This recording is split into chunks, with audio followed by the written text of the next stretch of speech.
Yes. Hi everyone, welcome to this video. This is Aarti Mishra, one of the top and verified educator. आज के session में मैं आपको explanation दूंगी इस क्वेश्चन नंबर 4 का। वैसे मैंने आपको इसका राइट आंसर पिछले वीडियो में बता दिया था, बट अभी सही समय है इसको एक्सप्लेन करने का। तो लिस्ट 1 और लिस्ट 2 जो है इसको हम मैच करेंगे। तो फर्स्ट जो है ये लिस्ट 1 कहती है state general, then national assembly, C is Napoleon Bonaparte and D is Robespierre. तो इसको हम कैसे मैच करेंगे? स्टेट जनरल हमारा मैच हो जाएगा ऑप्शन नंबर 1 के साथ, यानी कि न्यू टैक्सेस का इंट्रोडक्शन किया था स्टेट जनरल ने।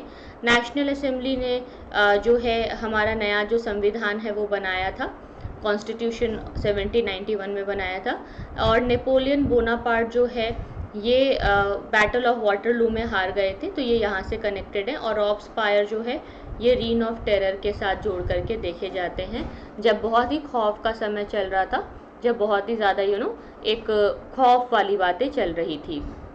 ठीक है, क्योंकि इसमें क्या हुआ था कि जब मान के चलिए कि जब एक तरीके से सारी चीज़ें फैल रही थी और ये फ्रेंच रेवोल्यूशन हो रहा था, तो बहुत सारे लोगों को एक डर तो था ही कि अब क्या होगा, कैसे होगा। तो चीज़ें बहुत परेशान कर रही थी। तो ये फ्रेंच लॉयर थे रॉब्सपायर, और ये बहुत ज़्यादा बुरे एडवाइस देते थे राजा को, और इन्हीं के एडवाइस की वजह से फ्रेंच रेवोल्यूशन हुआ था। तो इनका पूरा नाम था मैक्सिमिलियन फ्रांसिस मैरी एंड्योर डे रॉब्सपायर। ये एक फ्रेंच लॉयर और एक स्टेट्समैन थे, एंड ये जो है ये बड़े इन्फ्लुएंशियल थे फ्रेंच रेवोल्यूशन में। बहुत ज़्यादा मतलब इन्फ्लुएंशियल तरीके से इन्होंने काम किया था। ये बहुत रेडिकल थे और इन्होंने फ्रेंच रेवोल्यूशन में बहुत रेडिकल आइडियाज़ दिए थे, और इनको लोगों ने मतलब मार दिया था। तो इनका एग्जीक्यूशन हो गया था, इनका मर्डर करवा दिया गया था। तो ये सारी चीज़ें जो है हुई थी, और इन्होंने मतलब एक जो है ना रीन ऑफ टेरर के समय में इन्होंने बहुत डोमिनेट किया था कमिटी ऑफ पब्लिक सेफ्टी को। ये जो रीन ऑफ टेरर है ये 1793 से 1794 के बीच में चला था। इसमें यही हुआ था कि एक तरीके से डिक्टेटरशिप की तरह कंट्रोल कर रहे थे फ्रेंच गवर्नमेंट को, और फ्रेंच गवर्नमेंट जो है सब चीज़ों को बड़ी तेज़ी से लेकर के चल रही थी। और ये जो कमेटी थी इसमें मतलब लगभग 17,000 ऑफिशियल्स जो हैं इन्होंने मारा था इतने लोगों को इस कमेटी के अंतर्गत। तो बहुत ज़्यादा मतलब एग्जीक्यूशन हो रहा था, बहुत सारी प्रॉब्लम्स हो रही थी। तो अभी हम लोग ना इसका एक्सप्लेनेशन समझेंगे, क्योंकि लास्ट वीडियो में आपको एक्सप्लेनेशन नहीं समझा पाई थी। So now I will tell you the explanation part. तो देखिए करेक्ट आंसर इसका सी क्यों है, एक्सप्लेनेशन में बताती हूँ। देखिए फ्रांस में क्या था कि जो ओल्ड रेजीम था उसमें ये होता था कि 3 पार्ट्स में पूरी सोसाइटी को डिवाइड किया था, first estate, second estate and third estate.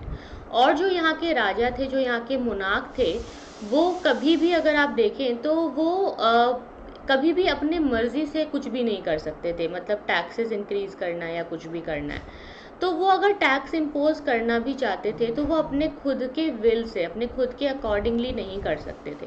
तो इसके लिए उनको एक मीटिंग बुलानी होती थी, तो उन्होंने मीटिंग बुलाई, स्टेट जनरल की मीटिंग हुई, और उन्होंने यहाँ पे प्रपोजल पास किया कि भाई हमें ना नए टैक्सेस को इंट्रोड्यूस करना है। स्टेट जनरल की मीटिंग में क्या हुआ, ये एक पॉलिटिकल बॉडी होती है। इस मीटिंग में हुआ ये कि तीनों स्टेट के जो लीडर्स थे सब लोग हैं वो आ गए, और इनके रिप्रेजेंटेटिव्स ने मीटिंग में भाग लिया। इसमें यह डिसाइड हुआ कि हाँ ठीक है, अब जो मोनार्क है वो खुद ही डिसाइड कर सकते हैं कि मीटिंग कब करवानी है और कैसे करवानी है। तो मोनार्क अकेले ही ये खुद डिसाइड करते थे। अब उन्होंने किया, ये आखिरी बार हुआ 1614 में। अब क्या हुआ कि 5 मई 1789 में लुइस 16 ने दोबारा से ये जो असेंबली है बुलाई, और कहा कि भाई हमें नया जो है टैक्सेस का प्रपोजल देना है। तो वोटिंग हुई। फर्स्ट एस्टेट के लोगों ने बोला ठीक है, क्योंकि जो एस्टेट जनरल की वोटिंग होती है ना, इसमें सारे एस्टेट के पास एक एक वोट होता है। तो फर्स्ट एस्टेट ने बोला येस टैक्स बढ़ा दो, सेकेंड एस्टेट ने बोला येस टैक्स बढ़ा दो, बट जो थर्ड एस्टेट था उसने बोला कि नहीं, हम टैक्स नहीं बढ़ाना चाहते। तो ये जो है ये बिल्कुल पुराने सिद्धांतों के ऊपर ही हुआ। हर एक स्टेट का क्योंकि एक ही वोट था, तो 2 येस के वोट मिल गए और एक नो का वोट मिल गया। तो भाई नो तो फिर क्या है, नो तो मेजॉरिटी में नहीं है, ये मेजॉरिटी में, ज़्यादा वोट येस को मिले हैं, तो मतलब कि टैक्स बढ़ेगा। थर्ड स्टेट के लोग ये नहीं चाहते थे, ये बोलते थे कि अभी जो वोटिंग हो रही है एक पूरी असेंबली को एज अ होल मान के हो, क्योंकि हर एक मेंबर का एक वोट रहेगा। तो इससे ये पता चल जाएगा कि सारे लोग क्या चाहते हैं। आप एक स्टेट को एक वोट मत दो, एक ग्रुप को एक वोट मत दो, बल्कि हर एक मेंबर को एक एक वोटिंग राइट दो। तो ये बात जब मानी नहीं गई और टैक्सेस को इंक्रीज करने की बात जैसे ही कही गई, तो 20 जून को ये सारे थर्ड एस्टेट के लोग एक हॉल में असेंबल हुए। एक इंडोर टेनिस कोर्ट था और ये ग्राउंड था वर्साइल्स का, जहाँ पे ये लोग इकट्ठा हुए। इन्होंने कहा कि देखो, हम लोग मिलकर के अपनी खुद की नेशनल असेंबली बनाएंगे, हमारा अपना कानून होगा और हम इस तरीके से फ्रांस में रिपब्लिक को स्थापित करेंगे। और हम तब तक मतलब नहीं अपनी इस इरादे से हटेंगे जब तक हम लोग एक नया संविधान ना बना लें।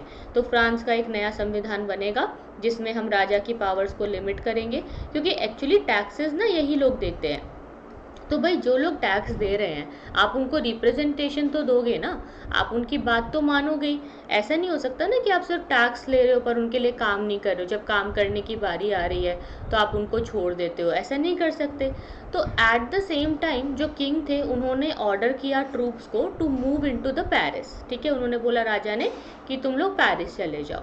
तो 14 जुलाई को क्या हुआ, बहुत ही गुस्से में आकर के लोग जो हैं बहुत तेज़ी से जो बेस्टील की जेल है वहाँ पे गए और उस जेल के ऊपर तोड़ना शुरू कर दिया, वहाँ से कैदियों को छुड़ाना शुरू कर दिया। रात में ही 4 अगस्त की रात को 1789 में असेंबली ने एक डिक्री पास की, कहा कि भाई ये फ्यूडल सिस्टम हम ख़त्म करेंगे और जो ये ऑब्लिगेशंस हैं, टैक्सेस के जो लिमिटेशंस है, इसको हम ख़त्म करेंगे। तो जो फर्स्ट एस्टेट के मेंबर्स थे, जो क्लर्जी थे, उनको भी ये कहा गया कि आपको भी कोई प्रिविलेजेस नहीं मिलेंगे, आपको जो भी पहले से अधिकार मिल रहे हैं और आप जो भेदभाव कर रहे हो वो अब आप और भेदभाव नहीं कर सकते हो। तो जो नेशनल असेंबली है उसने पूरा अपना संविधान बना लिया, इसे कम्प्लीटली ड्राफ्ट किया गया 1791 में। तो इसका जो मेन ऑब्जेक्टिव था वो ये था कि जो राजा हैं, जो मोनार्क हैं, उनकी पावर्स को थोड़ा लिमिट किया जाए। इससे क्या हुआ कि जो फ्रांस है वो एक कॉन्स्टिट्यूशनल मोनार्की बन गई। और जो कॉन्स्टिट्यूशन था 1791 का, इसके अंदर आप ये देखेंगे जो पावर थे to make the laws in the national assembly, ये सामने आए and it was indirectly elected. ठीक है, विच वाज इनडायरेक्टली इलेक्टेड। अब इसके बाद क्या हुआ, जो कॉन्स्टिट्यूशन है वो शुरू हुआ with the declaration of rights of main and citizen. ठीक है, तो ये एक कॉन्स्टिट्यूशन शुरू हुआ, मतलब कि लोगों का राइट होना चाहिए ना, लोगों के कुछ अधिकार होते हैं, मौलिक अधिकार होते हैं, तो लोगों को वो अधिकार दिए जाएंगे। ये जो अधिकार थे ये एक जीवन को सही तरीके से जीने के अधिकार थे। Right such as right to life था, freedom of speech, freedom of opinion, equality before law, ये सब बातें जो कि फंडामेंटल बातें होती हैं, जो कि किसी को भी अधिकार मिलने ही चाहिए। एक मानव जीवन का सही विकास तभी हो सकता है जब उनको ये अधिकार मिले, क्योंकि ये सारी चीज़ें बिल्कुल नेचुरल होती हैं और ये इनएलिएनेबल है, मतलब आप इसको हटा नहीं सकते, ये तो चाहिए ही चाहिए। ये अधिकार ऐसे हैं जो एक हर एक इंसान जन्म से अपने साथ लेकर के आता है और उसको ये कोई भी उससे ये अधिकार जो है वो छीन नहीं सकता। तो ये जो है ये ड्यूटी होनी चाहिए हमारे स्टेट यानी कि गवर्नमेंट की, कि वो सिटीजन्स के नेचुरल राइट्स को तो कम से कम प्रोटेक्ट करें ही। तो अब क्या हुआ कि लुई 16 जो है उन्होंने कॉन्स्टिट्यूशन तो साइन कर दिया, लेकिन वो क्या कर रहे थे, अंदर ही अंदर इस चीज़ को एक्सेप्ट नहीं कर रहे थे और सीक्रेटली नेगोशिएशन कर रहे थे प्रशिया के राजा के साथ। जो प्रशिया के राजा थे उनके साथ ये लोग क्या कर रहे थे, अपनी मीटिंग कर रहे थे और सीक्रेट तरीके से कुछ बहुत बड़ा प्लान कर रहे थे जो लोगों के अगेंस्ट था। लोगों को ये पता चल गया कि कहीं ना कहीं कुछ गड़बड़ हो रही है और दूसरे भी नेबरिंग कंट्रीज़ के जो राजा लोग थे उनको भी लग रहा था कि आम जनता अगर राजा के ऊपर सर पे जाके बैठ जाएगी और राजा को ऐसे निकाल देगी, राजा को अगर हटा देगी, तो ऐसे तो बाकी सारे देशों में भी यही होने लग जाएगा। तो ये जो फ्रांस के अंदर डेवलपमेंट हो रहा है, ये जो प्लान्स हो रहे हैं, कल को ये आसपास के नेबरिंग इलाकों को भी भड़का सकते हैं। अब मान लो कि कोई एक इंसान अपने अधिकारों के लिए आवाज़ उठाएगा तो 10 लोगों को और इंस्पिरेशन मिलती है, बाकी लोग भी बोलेंगे कि हाँ हमें भी अधिकार चाहिए, हमें भी ये चीज़ चाहिए। तो अब सब लोगों ने बोला कि क्या करें, कैसे कैसे हम लोग अपने ट्रूप्स को भेजें, कैसे कैसे अपने आर्मी को भेजें ताकि ये जो मतलब इवेंट है इसको पुट डाउन करने के लिए। अब क्या हुआ कि ये जो सारी चीज़ें हुई ये समर 1789 में हुई और उसके बाद बिफोर दिस कुड हैपन जो नेशनल असेंबली है उसने वोट किया अप्रैल 1792 में कि वो वॉर कर देंगे अगेंस्ट प्रशिया एंड ऑस्ट्रिया, क्योंकि प्रशिया और ऑस्ट्रिया के ही राजा थे जो कि साथ दे रहे थे लुईस 16 का। तो लोगों ने ये डिक्लेयर कर दिया। अब लुईस 16 को फिर जो है क्या किया गया, सेंटेंस किया गया टू डेथ और इनको मार डाला गया। इस तरीके से कोर्ट ने इनको जो है एक तरीके से धोखेबाजी के केस में इनको जो है इनका मतलब एक तरीके से इनको डेथ सेंटेंस दे दिया, इनकी डेथ हो गई। और फिर 21 जनवरी 1793 को इनको एग्जीक्यूट किया गया पब्लिकली, सबके सामने इनको मारा गया at the place de la Concorde. और जो रानी थी मैरी एंटोनेट, वो भी सेम उनके साथ हुआ कुछ ही समय बाद। फिर जो ये 1793 से 1794 का समय था ना, इसमें लोग बहुत डरे हुए थे, मतलब खौफ का समय कहा जाता है इसको। और रॉब्सपायर ने भी यही फॉलो किया, policy of severe control and punishment. Robespierre's की जो गवर्नमेंट थी ना, इन्होंने लॉ ऐसा लाया था जिसमें कि मतलब कि हर एक चीज़ को बहुत फिक्स कर दिया गया, वेजेस इतने ही रहेंगे, किसी के प्राइस इतने ही रहेंगे, कोई अपने मर्जी से कोई सैलरी नहीं बढ़ा सकता, प्राइस नहीं बढ़ा सकता। तो ये जो है one of the most revolutionary social reforms थे जो कि हमें देखने को मिले of Jacobian regime. And salary का भी स्लेवरी का भी अबॉलिशन हो गया था इन द फ्रेंच कॉलोनीज। फिर जैकोबिन गवर्नमेंट का भी फॉल हुआ। इससे यही हुआ कि जो वेल्दियर मिडिल क्लास था वो जो है वो पावर को सीज करने के लिए आ चुका था। उन्होंने बोला था कि सारी पावर्स हमें अपने हाथ में चाहिए। तो जैकोबिन का फॉल हो चुका है, जैकोबिन गवर्नमेंट का फॉल हो चुका है, जैकोबिन रिपब्लिक का फॉल हो चुका है। फिर एक और नया कॉन्स्टिट्यूशन बना जिसने बोला कि भाई हम नॉन प्रॉपर्टी जो सेक्शन है ना सोसाइटी का, उसको जिसके पास प्रॉपर्टी नहीं है उसको वोट नहीं डालने देंगे।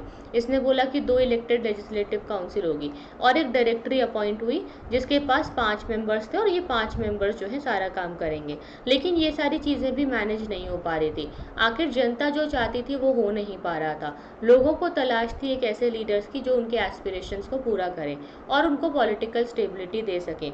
वो पॉलिटिकल स्टेबिलिटी आखिर 1804 में नेपोलियन बोनापार्ट के द्वारा अचीव हुई, जब वो खुद अपने आप को सिंहासन पर बिठाकर एम्परर ऑफ फ्रांस बन जाते हैं और अपने आप को राजा घोषित कर देते हैं। इनिशियली कई सारे लोगों को लगा कि सचमुच में नेपोलियन का रूल तो बहुत अच्छा है, वो तो लिबरेटर है, वो तो बहुत अच्छा काम कर रहा है, वो लोगों के दुखों को समझता है। लेकिन फाइनली नेपोलियन को भी वाटरलू के युद्ध में 1815 में हरा दिया गया। और जो लिबर्टी और डेमोक्रेटिक राइट्स के आइडियाज़ हैं, ये फ्रेंच रेवोल्यूशन की सबसे बड़ी लीगेसी बन के हमारे सामने आए। ठीक है, तो let me see if we are having more time और not. Yes we are having. तो इसके बाद का क्या होता है गाइज, ये वाला एक चार्ट था, मैं आपको समझाना चाहूँगी अगेन। वैसे ये मैंने पिछले वीडियो में भी समझाया था, ठीक है, ये मैंने आपके साथ डिस्कस किया था बट एक और बार। तो देखिए क्या होता है, पहले तो स्टेट जनरल मीट हुई, फिर बस्टील की जेल को तोड़ा गया, उसके बाद फिर राइट जो है declaration of right of man and the citizen ये डिक्लेयर हुआ। फिर रीन ऑफ टेरर बिगिन हुआ। फिर लुईस 16 का एग्जीक्यूशन हुआ। वुमेन ने फिर मार्च किया वर्साइल्स तक। मैरी एंटोनेट का एग्जीक्यूशन हुआ। रॉब्सपायर का एग्जीक्यूशन हुआ और फिर नेपोलियन ने जो है पावर को अपने हाथ में लिया। नेपोलियन जो है अपनी पावर को अपने हाथ में ले लेते हैं और अपने साथ उस पावर को शुरू कर देते हैं। तो ये सारा हुआ था, ये फ्रेंच रेवोल्यूशन की टाइमलाइन है। ये टाइमलाइन आपको याद रखनी है, टाइमलाइन बहुत इंपॉर्टेंट है, ठीक है, इसका ध्यान रखेंगे। और गाइस टॉप 10 का कोड ज़रूर याद रखिए, टॉप 10 के कोड से आपको मिलेगा 10% का एक्स्ट्रा डिस्काउंट। अभी हमारे नेक्स्ट बैचेस जो हैं वो 17 मार्च से शुरू हो रहे हैं और इन बैचेस को आप ज़रूर ज्वाइन कीजिए। टॉप 10 के कोड से आपको 10% का डिस्काउंट मिल जाएगा। सो 10% डिस्काउंट के लिए आप इसको यूज़ कर सकते हैं। और हमारे जो नया मिशन IAS सीरीज़ है वो भी शुरू हो चुका है, आप उसको भी देखिए। उसमें आपके किस प्रकार के सजेशंस हैं, किस प्रकार के डाउट्स हैं, वो भी आप मुझे ज़रूर बताइएगा। तो ये हमारी क्लास 9 की NCERT है गाइस, इसे हम आगे कंटिन्यू करेंगे। Will continue this class 9 NCERT series in the next video. और बाकी के जो क्वेश्चंस होते हैं वो मैं अगली वीडियो में आपके साथ डिस्कस करूंगी।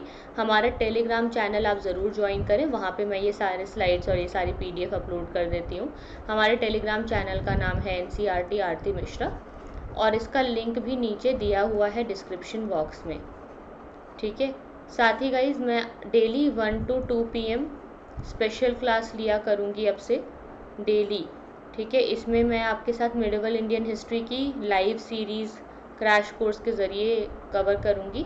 तो अगर आप इसमें इंटरेस्टेड हैं तो ज्वाइन कर सकते हैं। ये सीरीज़ हमारी 17 मार्च से शुरू हो रही है, तो इसका हिस्सा भी ज़रूर बने, ठीक है। ज़रूर आप इस सीरीज़ को भी ज्वाइन करें, ठीक है गाइज़। तो आज के लिए इतना ही। Thank you so much for watching.